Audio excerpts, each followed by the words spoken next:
Hi, my name is Chris Liddle, and I am the host of The Lifestyle Chase. In 2018, I started this show to have meaningful conversations. I've interviewed over 100 different people, both in and out of the fitness industry. This podcast is something I'm incredibly proud of. Welcome to Season 4. Thanks for joining me. So the next thing that caught my eye just like after we booked this show, and I was like, what amazing timing, was first of all, the expression, what are we really about in 2022? So let's just start off with that, and I'll bring up the next part of that after I hear what 2022 is about for you. Yeah, the past year has been crazy. The past month has been insane. But I think like moving into the new year, like I just have so much more intention behind my actions. Like I know kind of what I'm trying to get, and I'm trying to build steps towards those goals. And, if I need to deviate from the plan, I will. But I kind of have an idea of where I'm trying to get to in 2022. So like my word of 2022 is like intentional. Like everything I'm doing, I think I'm trying to be as intentional as possible. I'm not just throwing stuff to see what sticks anymore. Like I know what the long-term vision is. I know what I want to accomplish in this life. I know what I want to accomplish with Moment. And it's just about building things now that help me accomplish that. So with 2022, there's just so much going on, but we're producing content like crazy, and I'm trying to keep the content very layman's terms. We're growing the team so that we're helping more people, adding people to the team that I think will provide super valuable skill set and see things differently that I might not see. So like being able to solve more problems now for people that come through the door. Other things now that I'm really excited for in 2022 is kind of collaborating with other brands and companies that have similar missions. So 2022 is going to be a lot of working with people, a lot of working with brands, companies, and just creating a ton of content. Mm-hmm. Well, I'm going to add in a little middle question here that I've been curious about, because I've seen your social media just like grow astronomically, like your Instagram following. What contributes to that? Like, I'm not someone who gets hung up over having a whole bunch of followers, but I am someone who sees quality over quantity, and I see you consistently put out a quality effort, and then that translates to a larger community. So what are the efforts that converted the most as far as like following goes? I think it's meeting people where they're at, right? Like I just recently got on TikTok, and I was like, I would never get on TikTok. But, some advisors, business people have said like, it's a great way to just get your reach out there. So the one thing I would say is like, don't get too emotional about how your content's delivered, as long as it's something that you really stand by. So a lot of people would be like, oh, don't post like exercises for, groin rehab because, you have to take account the whole person. I'm like, well, I'm not telling them that this is their complete, rehab plan. All I'm telling them is that this is some of the things you might see if you're going to rehab a groin, or like these are exercises that you probably should be doing if you're rehabbing a groin. And providing as much context as I can in the caption, and telling people like the context is in the caption if you want it. So now I can deliver content for people that just might want some examples for their training. And I can provide content that, people might just want a little bit more information on how to incorporate in their training. People that want to dive a little bit deeper. Now we've got like TikTok, and it's like people that just want to see exercises. Like what do PTs or like people that work with very performance driven individuals do? Well, this is what we do. That's what TikTok's for. I'm not going to try to showcase my evaluation on TikTok. Instagram gets a little bit more, people that might want to learn more. And now we've got LinkedIn and YouTube where it's longer form content. It's like you're sitting down and you might even take notes, but I'm going to show you and explain everything that I do on YouTube and LinkedIn because that's what it's for. So I think the biggest thing with growth is like understanding what the platform is for, what kind of demographic you're reaching, and supplying or providing and curating content for that specific demographic and what the platform usage is typically utilized for. So social media is something that that's one of the buckets that I have that I put a lot of effort into, but I'm always looking to improve. When you're strategizing like your progressions or you're strategizing your plan of action, like what's your approach? Like how do you know that you're going in the right direction? How do you like map out your creative just vision for things? There is no plan, which is crazy, and I should probably become more intricate, right? But I'll give you an example of like for me, it's not about doing things that have been done already. It's just doing things that, I want to do. So we have a YouTube video coming out. It's me eating 3 different tacos and debunking 3 different back pain myths. And it's like, I don't know how I thought about it. I was with my content creator. I'm like, listen, we're going to debunk some back pain myths. And I'm like, kind of hungry for some tacos. Like, you want to make this a thing? Like, perfect. We're going to create that video. So that video is currently being processed and we'll upload it on YouTube. I think another way creative wise is like, what problems did I solve this week for people? And let me give the context behind how I solved those problems in a caption. And then another thing would be like, what did I not like on Instagram that I saw? Instead of just like adding more negativity in a space, like, hey, you're a dumb whatever, insert curse word, and just arguing, wasting time. How about I use that time and curate content that would be a little bit more informational and more positive? And it would confuse people less, right? Like, people don't learn from arguments. People learn from content and having discussions like adults. So those are like my 3 kind of inspirations. One is just on the fly. One is, just thinking about the problems I've solved that day or that week. And the third one is like, man, I did not like that post or that narrative. So let me create a content around it.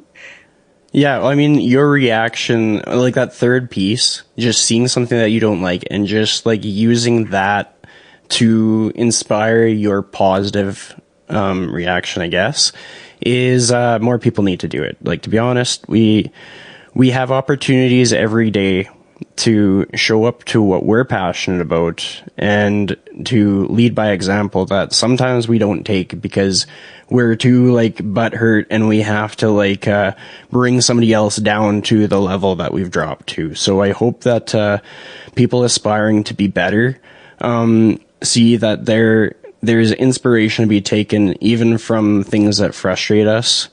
And honestly, like the whole like taco in the YouTube video thing, like that is how it's done. Like, you can't overplan things. Like, you have to kind of be authentic to what you're feeling in the moment to do things that people can latch onto. Like, if people can see that you're truly doing what you wanted to do that day, they're going to want to watch it. If they see that you're doing something that you thought people wanted to watch, they're going to hesitate on watching it because they're going to think that you're doing something to like manipulate them or something like that. But the other thing that I wanted to highlight and talk about and celebrate truly is you are working with bodybuilding.com. That's like something that is incredible. I want to hear about it, how it came to be, what you're excited about, and what it involves. Yeah, bodybuilding.com had reached out beginning of like December, I want to say. And I remember, you get those messages on the corner from people that don't, it's not like I don't want to say I don't follow bodybuilding.com. I knew what it was. I just like, it hasn't been something that I've been interested in recently, especially since I started Instagram. So when I saw it, I was like, bodybuilding.com messaged me. And I was like, oh, wow, they want to talk about opportunities about collaborating. So we, scheduled a call and it was, they were just talking about how they wanted to create a different image, right? Because bodybuilding.com is typically thought of like, hey, supplements, workout plans and stuff like that. But they're trying to make it for everyone, make it more inclusive. If you're a runner, maybe you can benefit from some of the endurance content. If you're in pain and, you can benefit from some of the rehab content. So what I'm doing and collaborating with bodybuilding.com is I'm just a coach and I'm curating content for them. And I had one term for that contract. I just wanted autonomy. I didn't want to be told what to put out because that's the biggest thing for me, right? If I collaborate with a brand, it has to be something that either resonates with me, their mission, or it's got to be something I use all the time. So if I put something on my story, it's something I truly believe in. And if I, had the opportunity to collaborate with a bigger brand and it was like, okay, you have to do these posts and say this narrative, it would be a no for me. Because to me, that's, again, just short-term thinking. Like, yeah, maybe financially I'm better in the next month or two. But now I'm thinking like, man, there might be thousands of people consuming this content. And it doesn't represent who I am. And it doesn't represent what I want people to believe about themselves. So it's not worth it for me. So I'm really excited to work with bodybuilding.com because the person that's in charge of all the marketing is very forward thinking. She's like, we know you've been doing this, you own your own practice, and you've helped a lot of people that deal with serious issues. So you're the expert. We're not the expert. We're just here to support you and amplify your message. So I'm pumped about that. And, bodybuilding.com is something that really is special to me because that's how I got into training. I was 115 pounds my senior year of high school. And I told myself, I was like, I'm going to be in that bodybuilding show at the end of the year that the wrestling coach hosted.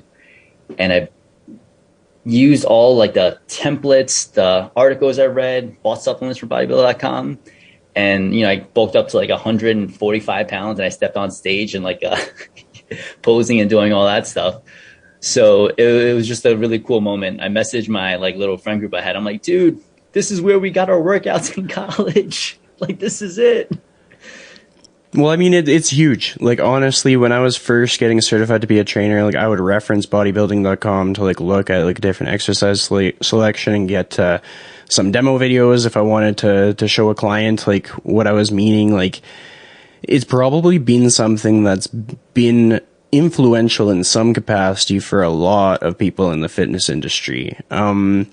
But in reference to your new projects, everything that's coming down the pipeline for 2022, something that was top of mind as I was getting ready to hop on this call today was vision and goals. I'm a big Lululemon person. I've worked with them on and off over the years. I've gotten to do some collaborations with them, and I've gotten to take part in about 5 different vision and goals events, and what I've really gotten out of it is the opportunity to actually deliver on the goals that I've set out to do. I imagine for yourself, you must have some kind of goal that you set for yourself and some strategy for finding it and some structure for going towards that. Is that something that you do or what? I think I've done it loosely prior in the past, but this is the first year where I'm putting pen to paper. Now I've written stuff down, but this is the year where I'm planning it. This is what I want to get by quarter 1. This is what I want to get by quarter 2. This is certain things that I want to be able to, I have this crazy goal because I love sneakers. By the end of this year, I don't know how it's going to happen, but I'm going to collaborate on Nike with the sneaker. And I don't know. I just have this arbitrary goal. Then there's real goals, business goals. Then there's life goals. But this is the first year where I'm really considering a plan and learning how to have the right people that I work with, people in my life to help execute on that plan. Because I know I just won't be able to do all this stuff on my own. I need support. Well, I mean, when you're creating your plan, what does that look like physically? Do you have a notebook, a spreadsheet, a painting that you make? Take me through the process. Yeah, I kind of break down what I want to be able to do by the end of the year. Then I break it down into the quarters. So there are more vanity stuff, getting a certain amount of followers on Instagram, LinkedIn, TikTok, YouTube and stuff. But the truth is, if you're putting out content, there's a degree of wanting to know if your content's effective. And in the day and age that we're kind of working with right now, it's are you getting leads and are you getting more followers? So there's certain measures that I want for the next 4 quarters that I'm just looking at. Personally, business wise, I want to be able to, we're onboarding a new physical therapist. So I want him to be at a full caseload by a certain amount of time. I'll sell out ideally the mentorships every quarter, and every single quarter we're just going to be doing a new charity of some sort. So the first quarter is we're building gyms in underfunded Asian community centers in Brooklyn. The second charity, I kind of already have a thought, but we're probably going to be shipping a bunch of brand new gis to underserved Brazilian cities and towns where they can't afford gis to do jiu-jitsu. So kids that come from families without any money, we're going to ship some gis there. And then quarter 3, quarter 4, we'll find out. But I just want to make sure that, things are going well business-wise. And I know if things go well business-wise, I can keep putting stuff back in the community and feel less scared about it from a financial lens, because I don't want to forget where I came from, Like, I didn't grow up with the best stuff, but I want to be able to support like inner city kids. I want to be able to support people that don't have a voice for themselves and give them things that they might not be able to get otherwise. I love that. I mean, I think that's important. It's something like, for me, when I say I don't want to forget where I came from, I think back to people who have inspired me over the years. And I think back to people who have reached out a hand to help me level up, to instill more knowledge in me or more confidence. So I'm glad that those are things that we have in common. I think that's important for people to instill in themselves. As we wrap this episode up, and honestly, I hope that if somebody's tuning into this one, that they've listened to all 4 segments. But what's a piece of advice that you have for someone that they could use tomorrow that would be, in your opinion, meaningful and transformational? Share your story. I think there's always someone that's going to benefit from sharing your story, right? And whatever your identity is. I've had people come up to me before and they're like, I have no story. And I'm like, that's the story. You're someone without a story that's trying to create a story, but otherwise, I just think you have to, and you got to play the game. And the game right now is creating content and curating content, and everyone's a brand and everyone's like a media company. And the quicker I think we latch onto that, the quicker, I don't want to say you'll get ahead, because it's not like some sort of race, but I think more opportunities arise when you seek out ways to create and do things in your field that other people might not be doing, and it's sometimes it's just the risk. I might be eating 3 tacos and telling 3 back pain myths, and there might be only 2 people that watch it. But also at the end of the day, I'm like, I had fun making that content. So don't be afraid to just tell your story and make sure to have fun while doing it. I think that's the most important part. Mm-hmm. Well, I mean, that little piece that you left there with what if 2 people watch the video? I've been doing this podcast for years now, and I haven't hit my stride yet, but I have faith in the process. My eyes are on the prize, and one day someone is going to stumble across this, and they're going to listen to more than one episode, and then they might tell someone about one of those episodes, and then that ripple effect will have made all of those years of work worth it. So I hope that people take that advice. One more thing that I'm going to ask you that kind of popped into my head as we're talking about the momentum of 2022. Let's say that things fall off track and they don't go as planned. Who in your life helps you, pulls you back up and says, look, man, get back after it. What you came to do, go do it. That's got to be a toss-up between my girlfriend and my dog. So how is it your dog? I know dogs are, we don't deserve dogs. They're so incredible to, how they can impact a person's, well-being and morale. But, explain both cases. I understand totally how they would be, your closest supports. But let's kind of hear about how they've helped you in the past. Yeah, I mean, I have this, unrealistic belief in myself, and I'm very overly positive, optimistic kind of person, and sometimes I can get down on myself. My girlfriend is probably more realistic. I'm unrealistic, positive, and very optimistic about stuff. My girlfriend's a little bit more unrealistic and hey, that probably won't happen the way you're probably going to tell yourself, but I just do it anyway. But I think she has especially this past year, just more belief in me.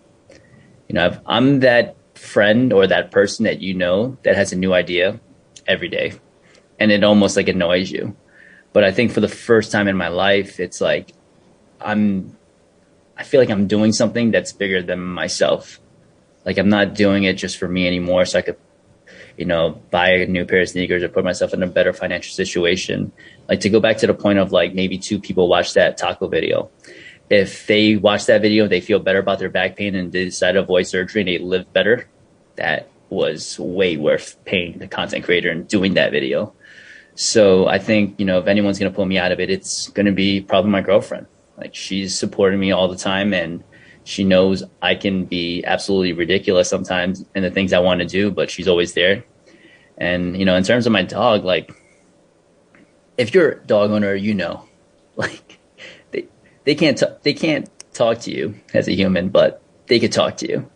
And they're just like, it's just so cool to come home to it's just so cool to come home to someone or somebody that really just is happy to see you. And I feel like when you think about it from like a big picture perspective, like doesn't matter how many followers, doesn't matter how successful everything is from external perspective. Like when you come home, are you happy to be home? Are the people happy to see you home? And can you just enjoy a life without those things? And I think that's super, super important too.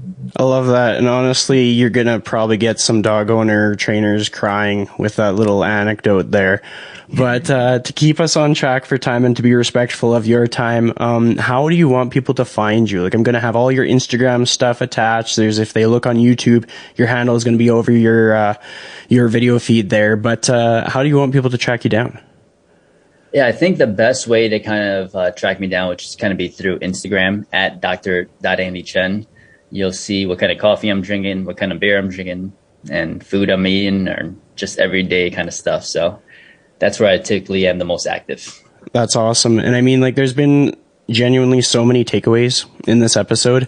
So I just want to say thank you for making the time to be on the show. And I hope people go and check it out and like take notes because there's going to be a lot of nuggets to learn from.